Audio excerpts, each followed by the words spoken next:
Hello guys, and welcome to my Python tutorial series. In today's video we'll be learning about the different variable types. Now let's just head into the video. I'm going to create a variable called a, and I'm going to store 1 in this. The variable type of this variable is an integer. An integer is basically just a whole number. I'm going to create a variable called b, and I'm going to make that equal to 1.1. This is what you call a float. A float means a floating point. That means this decimal point right here floats around in the number. Not many numbers. This decimal point can go anywhere in these numbers. It floats around.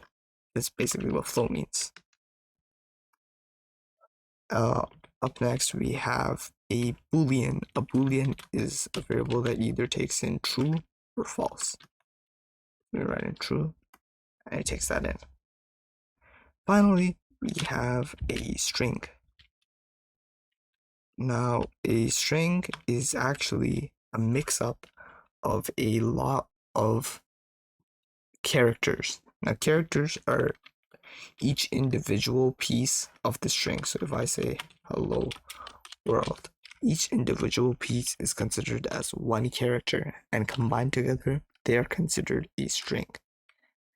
So if I create a for loop function in which I do a d and full column.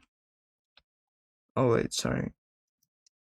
Oh, sorry, I forgot to give my e in d, and then if I print out the key and run this right now, each individual time it prints out, that's one character, and together they create the entire sentence. That'll be all for today's video. Make sure to leave a like, subscribe, and see you next time.